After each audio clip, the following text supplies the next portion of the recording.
I can think of two really good reasons why many of you have found my channel. It's here and here. And it takes a lot to build either of these cars. And you know what the number one thing is that you guys have said? Rob should hire a professional driver.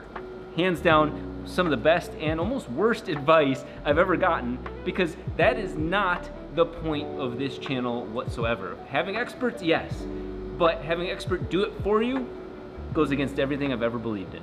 Do you guys think that the Lamborghini Diablo was built by YouTubers?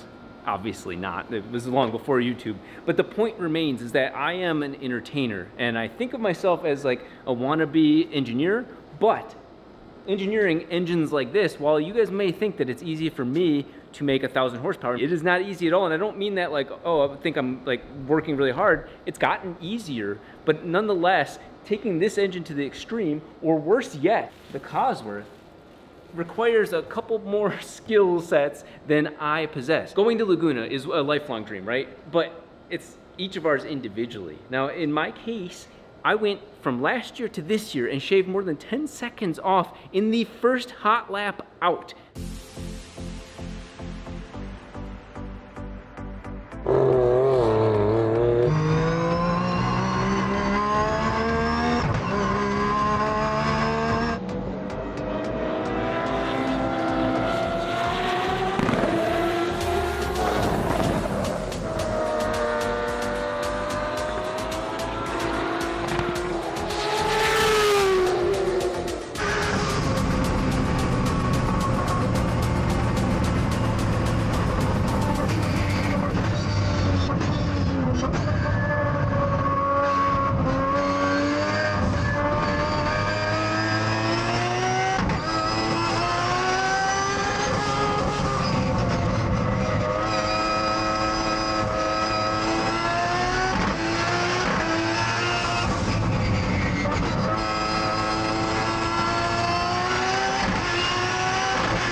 I looked up and I thought this thing was wrong. My best lap was on 136, optimal 135, and that was first time out. ABS doesn't work, by the way.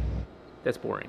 Now, it's not boring if you're in the car. Watching it is boring. Watching somebody else improve a little bit is boring. Thanks to things like this sim rig right here, I am now one of, if not the fastest RX-7 going down Pikes Peak and now Laguna Seca. And you know what's cool about that?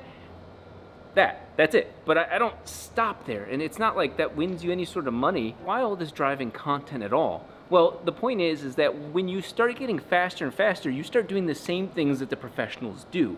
So when I was 30 seconds slower, I was making all sorts of errors. You guys saw me hand over hand, doing all that sort of stuff, shifting mid-corner. Once you start shrinking that gap down to several seconds behind the professionals, or in fact the theoretical best of the car, you start doing the same things as them, you just haven't been as seasoned as them. And so I've started getting to the point where I'm competent enough of a driver to now build a car and know that if I'm gonna be 3 seconds behind a pro, well, just take 3 seconds away from my lap, and there you go. Now, of course, it's a constant ongoing learning battle throughout the whole weekend. The three-rotor just kept having things melt, and I was getting faster with less power, with less boost, with less braking. It was incredible, but I want to show you one very fascinating moment that wouldn't make much of a difference unless I point it out. So check this out.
what happened there, other than it looks like made tons of boost, is something that happened very similar to the 4-rotor in the half mile. Now this, quite frankly, if you were gonna build this engine, or any of the 4-rotors for that matter, properly, it's about $50,000 to $60,000 for just the block. So making this a learning experience is actually extremely detrimental to anybody, myself included. That is not like, oh, the other 4-rotor. No, that's devastating financially.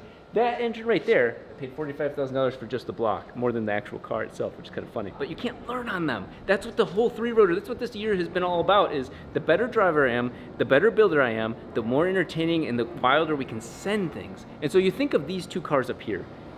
It requires professionals to build them. In fact, that's who built this one, not so much this one. For me, just being a good engine builder is only one part of it.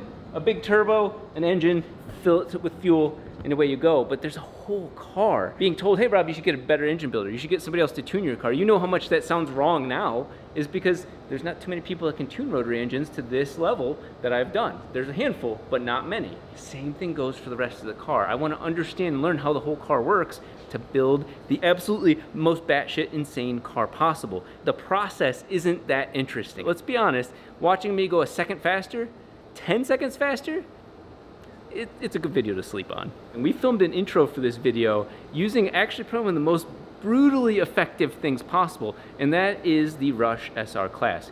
You can't tell, I can't tell right now with any certainty if that's that person's fastest lap, if that's their best yet, or is that their warm-up? It's their warm-up lap. You can't tell. Awesome little cars. Anybody inside those cars is having the time of their life, but from the outside, seeing a bunch of Kawasaki Hayabusa engine cars screaming by, not that interesting. And in fact, if you look at everybody's videos on them, no matter who they are as a YouTuber or influencer, just doesn't get the engagement. And you guys know I don't chase views. Views and engagement and all that sort of stuff still pays the bills. That's the nature of this lifestyle. And in fact, our videos are some of the highest watched videos at track events, but I've proven myself enough to be competent to move on to something else. And you know what? That's what this channel is all about, personal growth. You remember the movie The Incredibles? There's a line that is said that actually means so much in the YouTube world, and that's when everybody's incredible, when everything's insane, nothing is. And to me, that speaks very highly about the state of YouTube at all. You take something like the 12-rotor, the world's largest, most extreme, highest power potential rotary engine in the world sitting right in front of me. But that ruins it, to be honest, for anybody that has their own personal 2-rotor build that they're putting every bit into. It's just, it's so extreme that it starts to become mind-numbing. Like, even when we're joking around about adding the 3 turbos, we're doing it because it's sick, but it's also like just insane excess. One of the things that kind of sucks about the car community right now, there's somebody out there that's a YouTuber that's done a more extreme version of your car. Even for me, oh man, I want to build my FC to be something extreme. Well, there's somebody with a cleaner one out there. It's a weird place to be because the person actually enjoying it is you. It's your enjoyment. You know, you're watching these videos for inspiration or setting your sights on something you want to have someday, or avoiding a rotary at all and saving a lot of money. This would be controversial to say, but we're at a point where there's so many people that are in my spot that are looking at the titles, looking at the thumbnails, and going, what can we do to make and get clicks? And I think you guys can kind of tell the spirit difference between those channels and, you know, people who are genuine car enthusiasts. And the problem is that they're effective. This relationship right here is treating it like a business. And yes, it is a business, but that's not the point. That is absolutely not the point. And I think that those are the channels that you see skyrocket and then drop back down because they've tapped it out. I've been one of the longest running YouTube channels of all time in the automotive industry. I think because you guys see that it's a long game for me, that I want to be the only one that has an Indy car because it takes a lot more work than putting wheels and a wrap on that car to make it run. It requires a CNC machine, requires all this knowledge. It keeps my enjoyment, and I think that keeps your enjoyment, but the thing I have to watch out for is I see people saying, oh, that sounds cool, but I don't know what he's talking about. And I have to be careful because I get excited the more I learn, but then it starts deep diving into things that are super obscure. And I want to share these things with you, but I also have to kind of stop for a second and realize that I'm not doing the best job I could be doing. Reorganize those thoughts and put them in better thought organization. Now, Joel has been instrumental in that. And in fact, one of his least favorite videos is actually, deep down, one of his favorite, is like the wiring video. Good example of a super complex topic. The video has over 1 million views now because we put a lot of effort, we being Joel, in tightening it up. But at the same time, ripping some all-wheel drive donuts and being able to handle that car at full tilt is also pretty badass too.